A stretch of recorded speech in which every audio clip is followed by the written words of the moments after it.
Isso que ela está buscando para resolver um problema dela, também pode resolver um problema ambiental de outras pessoas, não é? Porque, gente, tem que entender que nós somos seres humanos. Se eu tenho um problema, muito provavelmente tem mais gente espalhada por aí que tem o mesmo problema. A gente é conectado, não tem como. Se acontece comigo, muito provavelmente acontece com outras pessoas. E essa é a tônica. A partir de um problema, em vez de, busca solução. Ainda podendo até ganhar um dinheirinho, né, Taíla? Podendo até ganhar um dinheirinho, olha que legal. Então é isso. Pessoal, como eu falei para vocês, quando eu fiz o convite para a Taíla, ela nem falou, vou pensar, ela falou, vou. E aí ela olhou para o Giovanni e falou assim, e tu vai também, viu? Aí o Giovanni olhou para ela e falou assim, tá, eu vou. Brincando, pessoal, mas eu quero chamar aqui o Giovanni. O Giovanni vai falar para a gente um pouquinho sobre construções sustentáveis. Também não vou contar a história, não, vou deixar para que ele, quando não vou fazer a introdução. Giovanni, por favor, venha cá. Da mesma forma, faço questão de agradecer antecipadamente e depois também farei outros agradecimentos. Mas muito obrigado por você também estar aqui conosco. Muito obrigado por ter se abalado lá de São Luís e vindo para cá num sabadão, pessoal. A galera está aqui com a gente para trazer mais conhecimento, para trazer também um pouco da experiência dele, para também tentar motivar vocês e mostrar que é muito, mas é muito possível a gente, nós mesmos, fazermos as coisas sem esperar que alguém venha e faça por nós. Giovanni, a palavra é sua.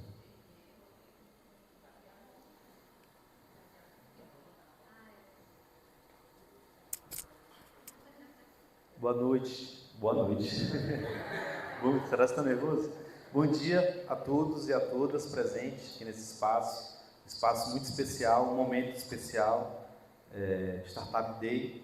E antes de iniciar a palestra sobre saneamento sustentável, que é o foco, o tema principal, eu queria falar um pouco sobre a Curiá, porque assim, antes eu vou contar uma pequena história da família Oliveira, uma família que vive impossivelmente sem o uso constante de ventiladores e ar-condicionados.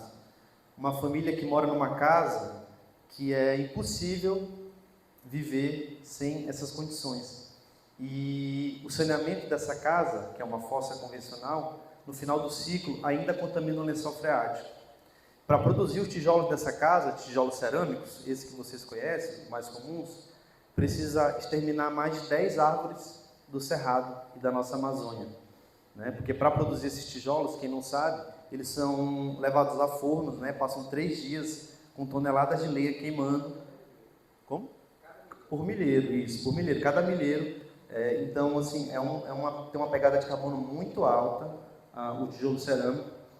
Então, foi diante disso, diante da minha formação de engenheiro civil lá em 2016, que eu percebi que eu estava imerso no mercado que mais poluía o planeta. E de que forma a gente achar essa solução?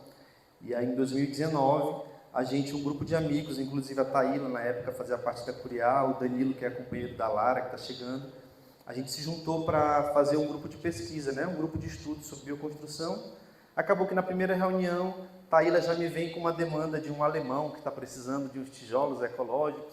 Então, assim, aquele grupo de estudo, imediatamente, ele se tornou um negócio, começou a se tornar um negócio ali. E hoje, 5 anos depois, mais ou menos, a Curiá, ela começou a se ver como startup. A gente não se via, não entendia o que era isso. E fomos aprovados no Inova Amazônia também. Foi lá que a gente percebeu, teve nosso primeiro contato com esse ecossistema da inovação, com alguns termos e possibilidades de levar a Curiá para outros patamares de mercado.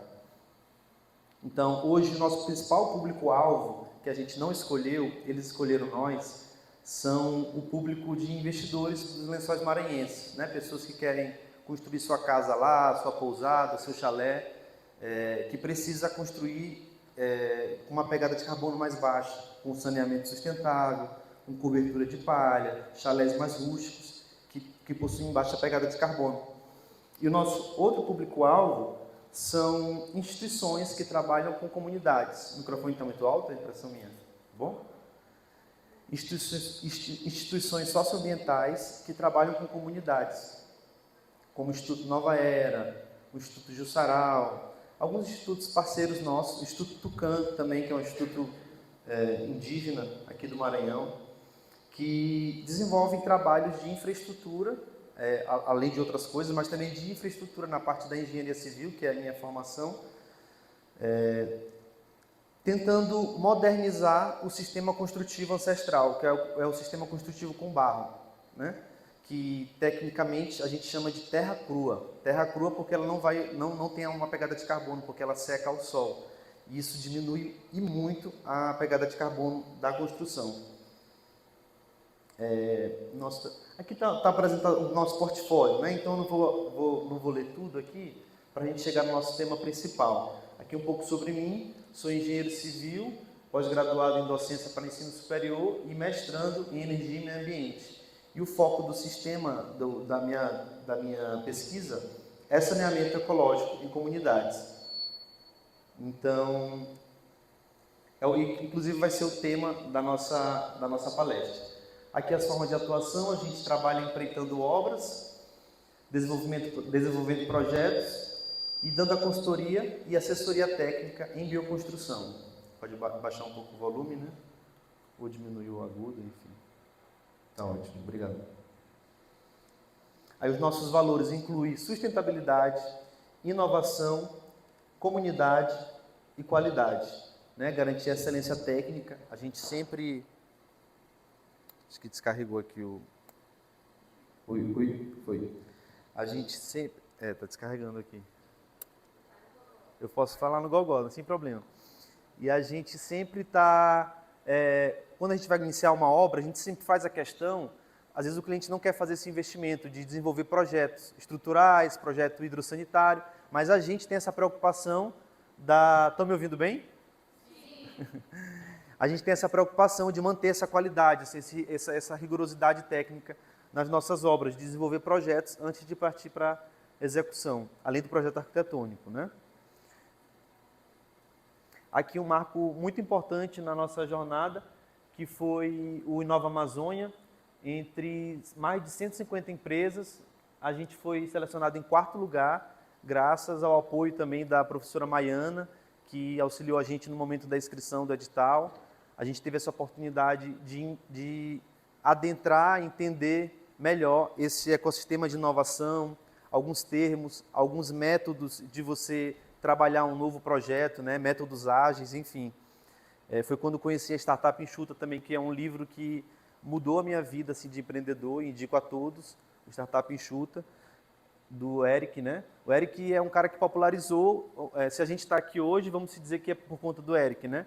Em 2011 ele lançou um livro chamado Startup Enxuta. Startup é um termo que existe, acho que na década de 70, 1970, foi um termo utilizado para empresas que utilizavam essas metodologias ágeis, mas não era popularizada. E ele conseguiu, com um best-seller chamado Startup Enxuta, divulgar esse termo e esse método de desenvolvimento de empresas inovadoras. Aqui alguns dos nossos clientes, né? A gente tem um Convento Arcade em Atins, uma pousada sustentável, Vila Ronquinha, que é uma pousada, Muita Paz, uma pousada, Tucã, é um instituto indígena do território Araribóia, Solar Caetés, é uma casa de Airbnb, Tricomas, um instituto que trabalham com regeneração da saúde nervosa com o uso da cannabis, Colégio Eureka, que é uma escola ecossistêmica, Pipas, Instituto Nova Era, que é um instituto de São Paulo, que viabilizou alguns projetos em comunidades quilombolas aqui no Maranhão. E aí aqui é algum dos nossos projetos. A gente tem aqui a Vila Ronquinha, que é a pousada mais recente que a gente construiu no final do ano passado. É uma pousada que fica muito próximo dos pequenos lençóis maranhenses, a 10 minutos, assim. Então, tem uma exigência do ICMBio e dos órgãos competentes, da prefeitura, de atender algumas demandas, né? Que bom que isso já existe em alguns lugares. Demandas de saneamento sustentável, o método construtivo, não pode construir com tijolo cerâmico, então eles têm algumas regras que precisam ser seguidas. E a Curiá, querendo ou não, ela participa desse problema como solução, né? Como eu vou construir sem materiais convencionais? A gente traz Tudo isso como solução para o nosso cliente, que foi o caso aqui. A gente construiu uma pousada com 4 chalés, uma área comum, aqui algumas imagens do projeto, aqui já é a imagem real do executado.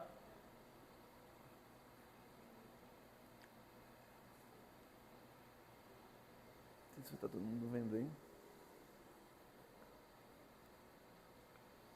Aqui uma área comum, uma cozinha externa, é um projeto bem interessante. Vila Ronquinha, para quem não sabe, ou Arpoador, para quem não sabe, fica próximo do município de Tutóia, uns 10, 15 minutos pela praia, assim, é uma comunidade de pescadores, como se fosse, quem já conhece Atins aqui, não sei se você já conhece, como se fosse um Atins há 10, 15 anos atrás, assim. E aí, claro que esses órgãos já estão se precavendo disso e já estabelecendo regras e condutas para a construção nesses lugares. Aqui algumas fotos internas do chalé, com móveis todos de madeira, telhado de palha, saneamento ecológico de fossa de bananeira, piso de cimento queimado, com uma pegada de carbono bem baixa em relação a construções convencionais. E o que é interessante é que um desempenho estético e funcional muito positivo, né? Quando a gente fala em construção com barro, vem no nosso imaginário aquela construção das comunidades que a gente olha, que são construções escuras, com rachaduras na parede, que não são construções saudáveis, mas são as formas que aquelas comunidades têm de fazer sua moradia, né? E o nosso intuito inicial, e que a gente mantém até hoje, é tentar manter essa cultura de construir com a terra crua, com o barro, só que de uma forma mais moderna, mais saudável, mais eficiente. Aqui a Eurooca é uma casa em Minas Gerais, ela fica na Serra da Mantiqueira. O quê? Ah, o pé aqui, eu tô pisando, entendi. Não é isso não. Pertinho da sua cidade? Nossa, eu olhei umas imagens, assim, a gente não chegou aí ao local, a gente fez o projeto e acompanhou a obra à distância. Mas eu olhei as imagens ao redor, assim, a coisa mais linda do mundo, assim, esse espaço. Aqui tem umas imagens do projeto, tem imagens da obra, tanto em execução, não sei se eu botei aí em obra e execução, mas tem ela finalizada aqui, a casa.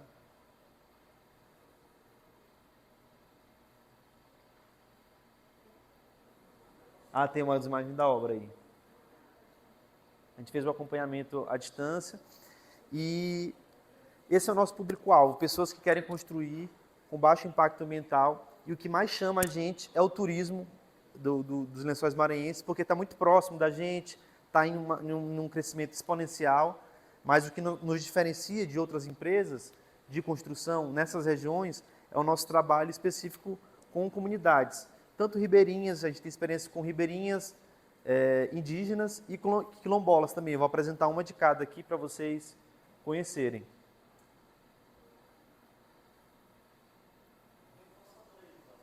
Tem um passador? Isso aqui? Mas não está conectado aqui, tá? Tá não. Dá para espetar?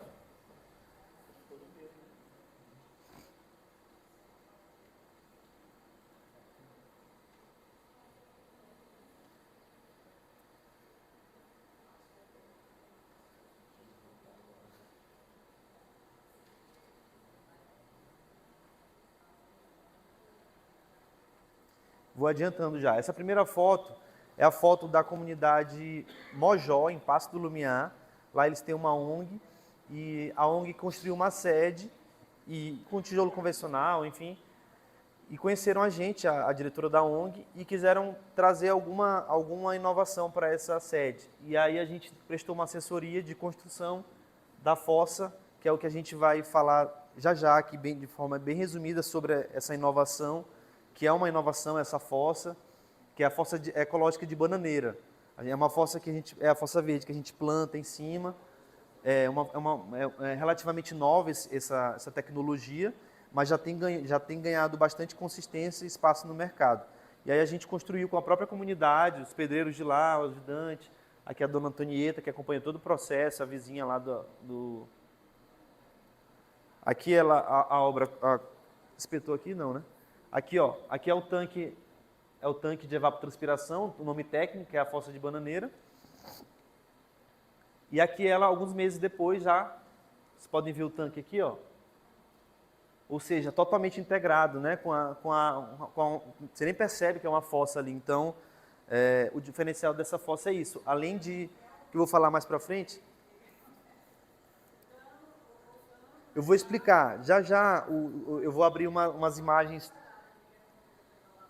Eu vou apresentar bem esmiuçadinho para vocês aqui.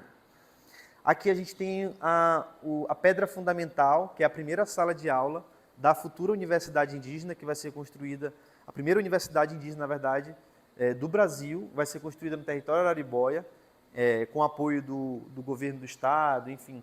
A gente conseguiu projetar, a Curiá assinou o projeto e a execução dessa sala de aula, é o pontapé inicial do projeto, e agora está em vias de viabilização do restante do projeto, que é uma sala de aula construída toda em tijolo de adobe, a alvenaria dela toda em tijolo de adobe, esses adobes cru que a gente vê em algumas comunidades, só que a gente, inclusive, na oficina, a gente vai fazer uma demonstração de como faz esse tijolo, para vocês poderem fazer qualquer reforma, construção, vocês fazerem na casa de vocês também.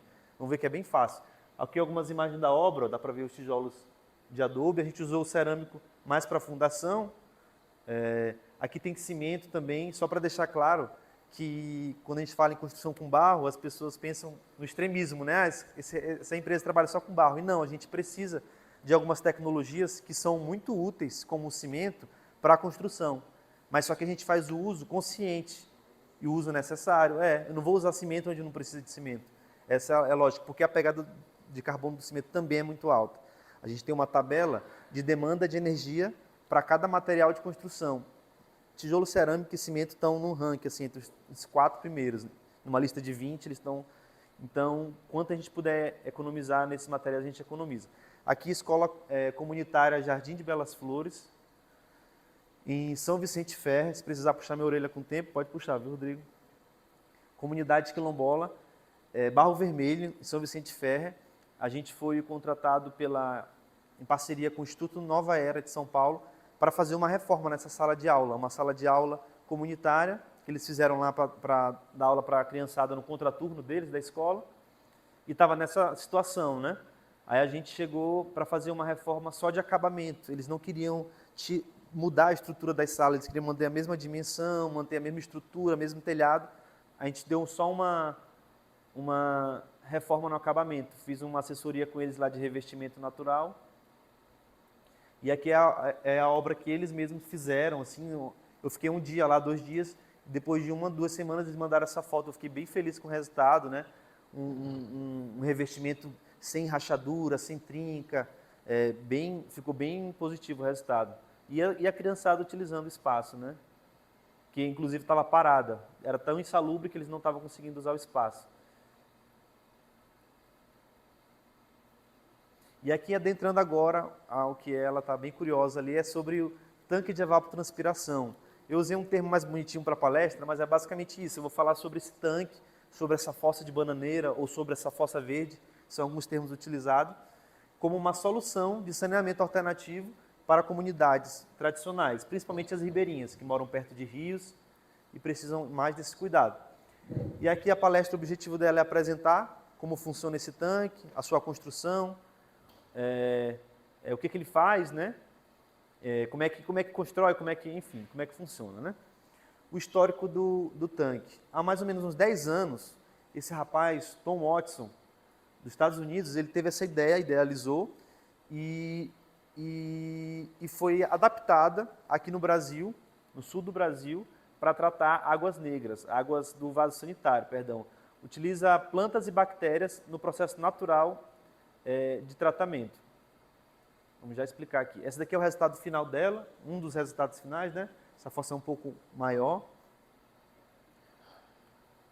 E aí como funciona, né?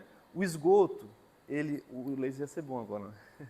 O esgoto ele entra bem aqui nesse cano e entra nesse túnel que a gente faz ou com tijolo ou com pneu. Pneu utilizado, pega na borracharia gratuito, faz um túnel no fundo da caixa, né? Isso aqui é uma caixa pode ser de alvenaria, Opa, obrigado. Oi. Ei. Essa daqui é uma caixa que pode ser feita de alvenaria, de cimento, é um tanque, né? Inclusive, a mesma forma que as pessoas fazem o tanque convencional, pode fazer esse tanque de evapotranspiração. Com a diferença que a gente tem que rebocar bonitinho para ficar bem impermeabilizado, porque o principal foco dessa fossa, é que o resultado final, o efluente que a gente chama, não infiltre no lençol freático. É o problema que ela resolve, né? Porque quando a gente joga na fossa convencional, ela faz um tratamento primário, muito rústico, só de separação. Sabe quando você toma um suco de maracujá e deixa na geladeira? Faz só aquela separação de decantação e já joga para o lençol freático. Então é um tratamento muito ineficiente e precisa de um tratamento complementar. Exatamente. É o lodo, né? Que a gente chama, no termo técnico, que a gente chama o lodo. É como se fosse a fezes decantada ali, enfim. Então, é um trabalho uma tecnologia muito ineficiente e o tanque de evapotranspiração vem para solucionar esse problema. Infiltração de água contaminada no lençol freático, que acaba, como consequência, matando nossos rios, né? Já ouvi muito meu pai, meus avós falando que banhavam no rio, assim, no meu bairro. Como assim? Hoje a gente passa nem olha mais esses rios, né? Então, os rios estão em constante, estão morrendo gradualmente, né? Assim, há muitos anos. E não é só por conta de garrafa PET no lixo. Principalmente sobre a demanda bioquímica desses rios, né? Contaminação, esgoto, tanto das casas, de condomínios, isso tudo com o tempo causa um impacto irreversível para os nossos rios. Aqui o método construtivo, a gente faz a caixa, faz um túnel no meio lá, ó, um túnel de pneu, o esgoto chega aqui do seu vaso sanitário, entra nesse túnel, e aí aqui no primeiro ele passa por um processo de fermentação química e é como se fosse uma câmara anaeróbica. E aí o esgoto ele começa a vazar para a lateral. Olhando para aquela foto lá, ele começa a vazar para a lateral. Começa a vazar e vai subindo. Você vai usando, vai subindo. E aqui tem uma camada de brita, uma camada de areia. Funciona como filtro. Chegando aqui nessa parte da terra, entulho, pneu, brita, areia e terra. Chegando nessa parte de terra, tem as raízes das plantas. E nas raízes das plantas, principalmente plantas de folhas largas, tem um alto índice de evapotranspiração, que é como se fosse evaporar a água para a atmosfera. Ficam algumas bactérias que complementam o tratamento desse esgoto, né? Isso é muito interessante. E aí, ou seja, o efluente do lençol freático, da fossa, ao invés de infiltrar no lençol freático, a água ela evapora para a atmosfera. E os agentes patógenos, que são as bactérias, coisas que fazem mal tanto para o rio como para a gente, ficam confinados aqui dentro, entendeu? Ou seja, vai ficar sempre evaporando a água aqui, ou seja, o efluente sempre para a atmosfera, nunca para o lençol freático. E água crua, né? Água pura, porque quando a água evapora, vai só a água, não vai o contaminante fica preso dentro do sistema. Não sei se está um pouco complexo, muito técnico assim. Não sei, Maiana, me ajuda aí. Então, aí, vamos lá. Processo, como eu já falei, faz o tanque de tijolo ou de ferro-cimento, impermeabiliza com reboco bonitinho, faz a câmara anaeróbica, que é a câmara com pneu, joga o entulho na lateral do pneu, ó. Aqui foi feita a câmara com o tijolo, aí joga o entulho, tem que ser entulho seco, sem muito cimento, sem muito barro, só caco de tijolo, caco de telha, enfim. Depois vem com a camada de brita, 10 centímetros de brita, 10 centímetros de areia, terra preta, planta em cima, sua fossa está pronta, né? Inclusive, a gente, no meu mestrado, a gente desenvolveu uma cartilha apresentando o que é, de forma bem resumida e bem acessível para as comunidades, o que é a fossa de bananeira, a sua importância e como construir a sua, né? Eu estou com um projeto aqui, depois eu vou abrir para vocês, não quero mexer muito no notebook. Se tiver tempo, eu mostro o projeto da cartilha para vocês. A etapa de funcionamento, como eu falei, ele fermenta o esgoto dentro do túnel de pneu ou de tijolo, percola é subir, encher, né? Vai subindo a água à medida que você vai usando, e depois a água evapotranspira. Esse é o movimento da água.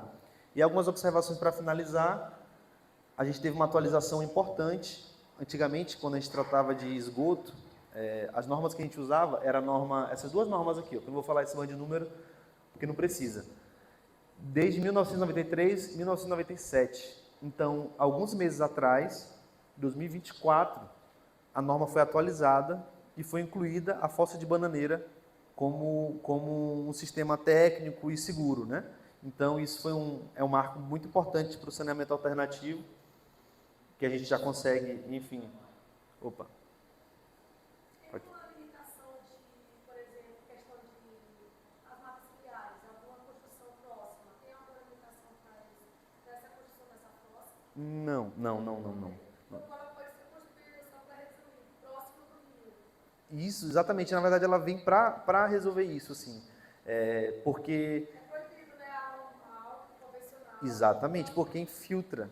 Inclusive nós aqui, eu e Caio, que somos aqui de uma aldeia próxima, inclusive é um ponto turístico, que é a aldeia Cachoeira Grande, a gente tem esse problema, por quê? Porque a construção, quando eles, inclusive, a próprio município foi lá através de trazer benefícios para a comunidade, em questão do turismo, eles não conseguem trazer a questão da fação normal, né, que é para colocar para banheiros.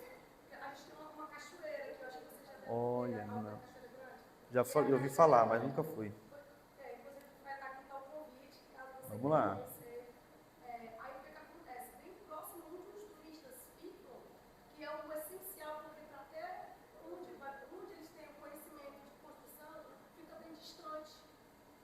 Para que os turistas possam se utilizar, principalmente mulheres, em seus períodos que a gente não está bem, menstruais, fica complicado. Toda vez ela deixar uma criança, ou deixar alguém, ou uma pessoa com outro problema, subir toda vez, aí o banheiro até lá em cima.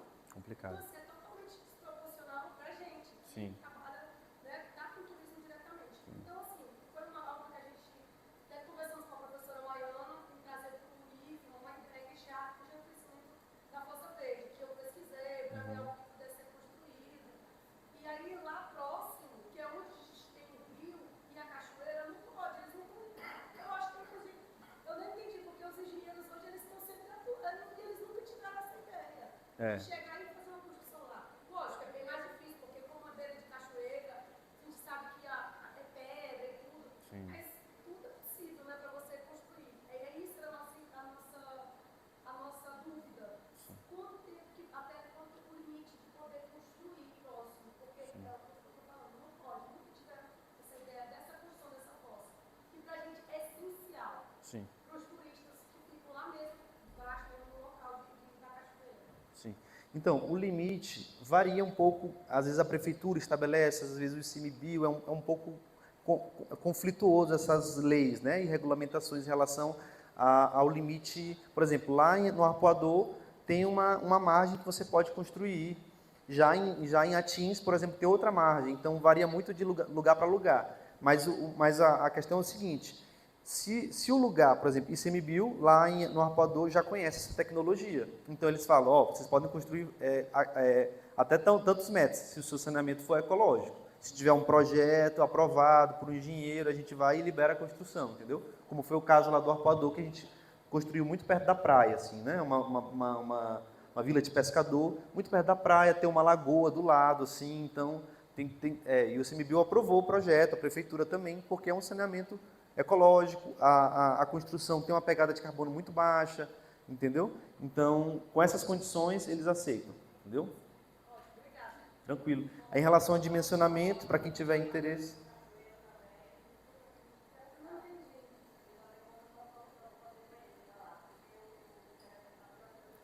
Pois é.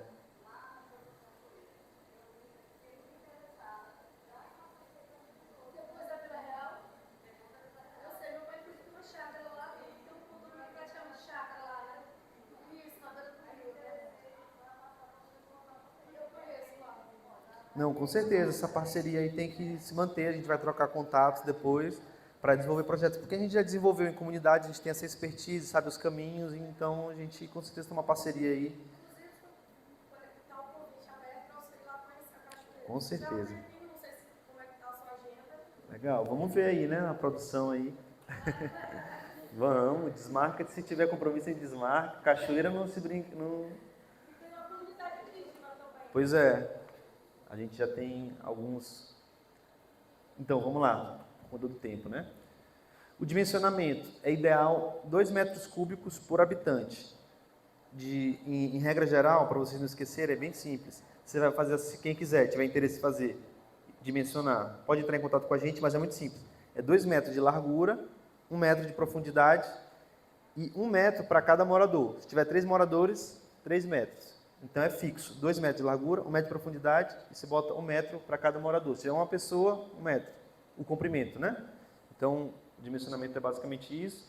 Uma observação importante, o entulho deve ser de materiais de grande dimensão, tipo entulho, caco de tijolo. Grande dimensão que eu falo assim, não pode ser muito espedrisco, não pode ter muito pó, porque ele tem que ter espaço entre porque lá embaixo, naquela camada de entulho, é criada algumas colônias de bactérias, e aí a gente precisa desse espaço para elas se desenvolverem, entendeu? Se for barro, ou a areia, o cimento, acaba aqui entupindo, esses lugares não tem onde ela se desenvolver, além de entupir o seu esgoto, você vai, não vai ficar eficiente a fossa, tem que ter espaço, por isso que a gente fala entulho. Falo isso porque já tive um problema com um cliente, que a gente fez o projeto, não acompanhou a obra e apresentou o problema. E aí quando a gente foi escavar para ver o que tinha acontecido, tinha muito barro. Ele botou entulho com muito barro na primeira camada. Então o esgoto não conseguia percolar, ele não conseguia subir para fazer a filtragem e chegar nas plantas, entendeu? E aqui em análise, para acabar, microbiológicas, não foram encontrados patógenos e micro-organismos de origem entérica no caule, folhas e frutos. Ou seja, a gente pode comer à vontade as bananas da fossa de bananeira.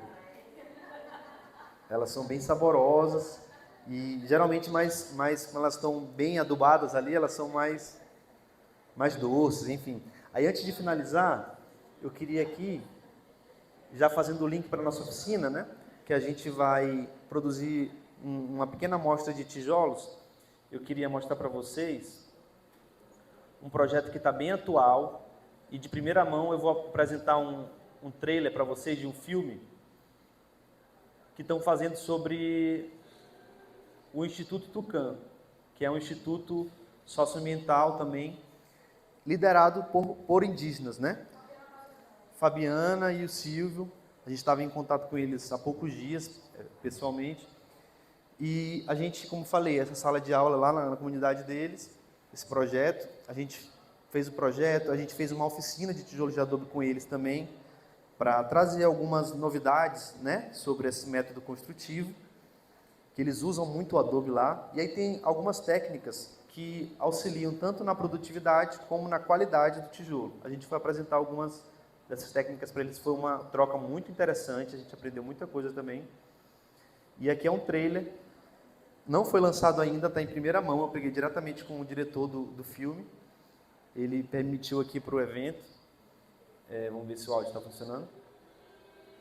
Está saindo aí o áudio? Acho que só ali, né? Deixa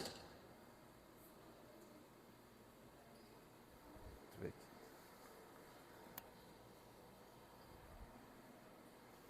Cinema tem que ter áudio, né, gente?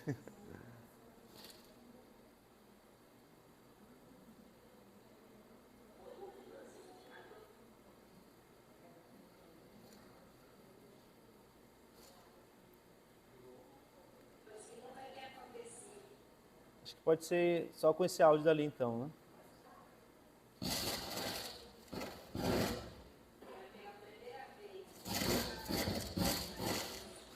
Poxa.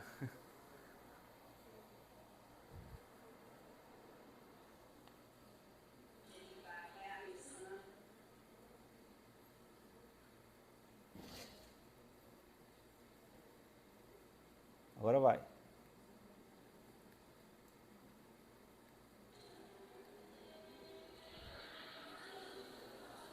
Foi não, né? Deixa assim.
E aí aqui tem, mas como a gente está sem áudio, eu vou só passar bem rápido os vídeos, eu não vou deixar ele rolar não.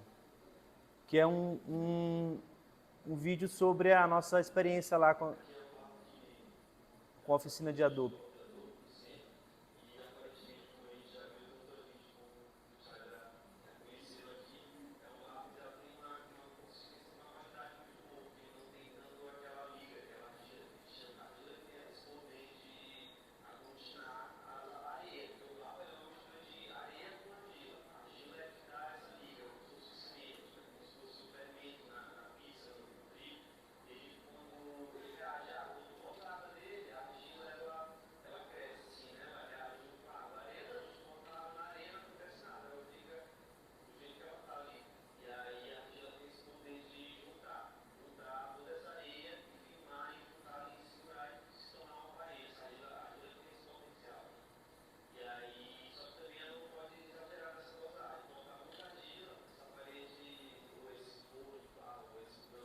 Gente, esse que eu estou falando, eu falaria na oficina, mas vamos aproveitar porque aqui está de uma forma mais resumida, que a gente já ganha tempo, mais para a parte prática na oficina.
Eles estavam produzindo a forma para fazer os tijolos.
Então é isso, queria convidar o Rodrigo aqui, mais ou menos isso que a gente tinha para compartilhar, basicamente a nossa experiência.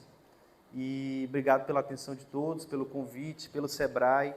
Sebrae é um pai, é uma mãe, é uma família toda da gente, né? Então, gratidão a todos e a todas nesse recinto. Valeu.